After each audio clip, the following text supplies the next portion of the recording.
Découvrons comment jouer les gammes d'un tube récent de Clean Bandit.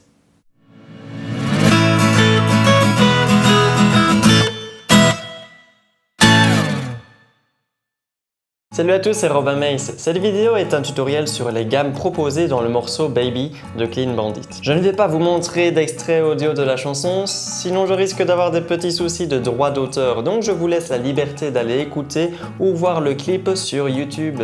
Je vous laisse le lien dans la description. Attention, si vous venez de voir le clip, surtout n'analysez pas ou n'essayez pas de copier le guitariste qu'on voit au début de la vidéo. Ce n'est d'ailleurs pas un guitariste, mais juste un acteur. Ce qu'il fait avec ses doigts n'est pas cohérent à 100% avec la musique. Oui, ça pourrait ressembler un petit peu, mais par exemple une grosse erreur d'image est qu'il joue dans une autre tonalité que la musique originale. Enfin, je ne vais pas rentrer dans les détails, je ne suis pas là pour critiquer ce jeu d'acteur. Avant d'entrer dans le vif du sujet, dans la musique, notre cher guitariste-acteur joue un petit arpège descendant d'un accord de si septième diminué. Pour information, nous sommes en tonalité de Do mineur, il s'agit donc d'un accord de septième formé sur la sensible Si. Notre cher acteur propose de le jouer sur une seule corde, ce qui est possible mais assez compliqué pour garder une certaine régularité dans les notes car cela demande beaucoup de démanchés et de changements de position. Voici l'exemple.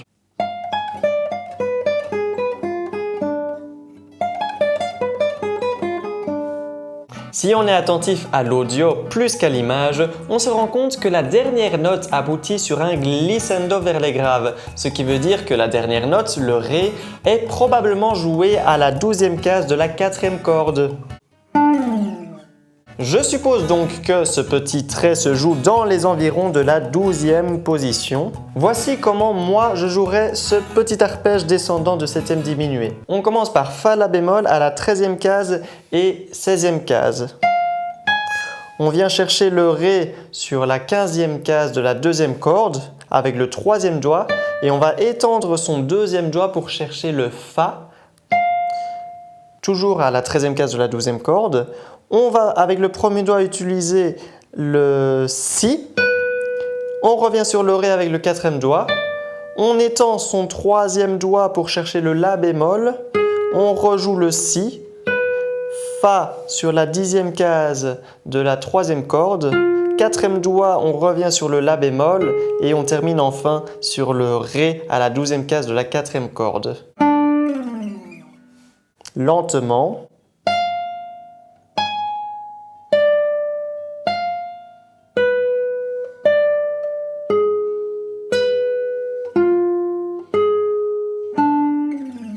Et plus rapidement.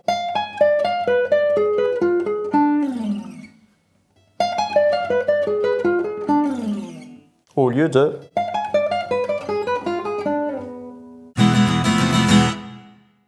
Dans le morceau original, même si elles sont doublées à l'octave, plus grave, les notes des gammes sont principalement entendues dans une tessiture fort aiguë, qui requiert encore une fois de jouer après la 12e case. Néanmoins, sur une guitare classique, ce n'est pas toujours évident car le bord de la guitare n'est pas toujours coupé et donc on est en quelque sorte gêné par le corps de la guitare pour jouer des notes dans une position aussi aiguë. C'est pourquoi je vais proposer d'apprendre les gammes dans les premières positions de la guitare et si vous vous sentez confortable par rapport à cela, vous pouvez essayer par la suite les mêmes notes et doigtées mais 12 cases plus aiguës. La première gamme est formée sur les notes Do, Ré, Mi bémol, Fa, Sol, La bémol. Il y a des bémols car, je le rappelle, nous sommes dans la tonalité de Do mineur. Je vais considérer que vous connaissez un minimum les notes sur le manche de la guitare et vous montre simplement comment jouer cette gamme. Soyez attentifs aux doigtés que j'utilise. En première position donc Do, Ré, Mi bémol, Fa, Sol, La bémol.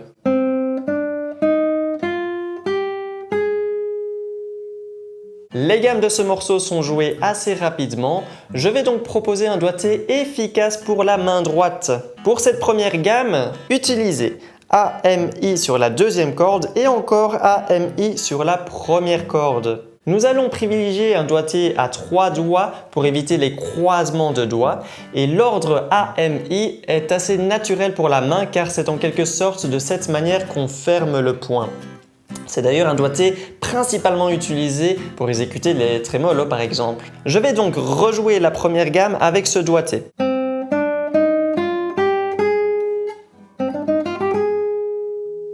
La deuxième gamme est formée sur les notes si bémol, do, ré, mi bémol, fa, sol. Le si bémol est joué sur la troisième corde à la troisième case et je propose de l'attaquer avec l'index car après sur la deuxième corde, nous utiliserons encore une fois AMI pour jouer do, ré, mi bémol tout comme la première gamme et nous terminerons par AM ou AI selon vos préférences pour terminer sur fa, sol à la première corde. Voici l'exemple lentement et puis rapidement.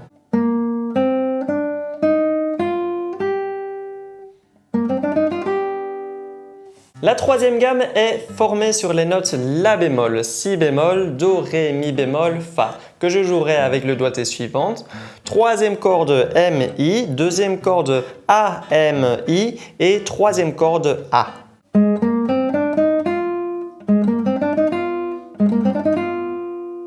On pourrait inventer une quatrième et dernière gamme pour boucler la boucle de la grille d'accords qui soutient ces gammes. Cependant, elle n'est pas jouée dans le clip original. Cette gamme serait formée sur l'accord de Sol septième de dominante et serait Sol, La bécard, Si bécard, Do, Ré, Mi bémol que je jouerai avec le doigté suivant, troisième corde MI et deuxième corde AMIM. Voici l'exemple lentement.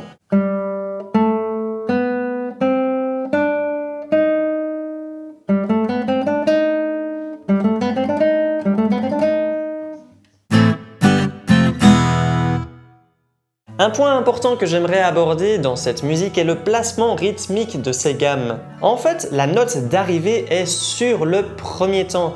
Du coup, les notes qui la précèdent sont principalement sur le quatrième temps de la mesure avant et la toute première double croche est en fait juste avant le quatrième temps.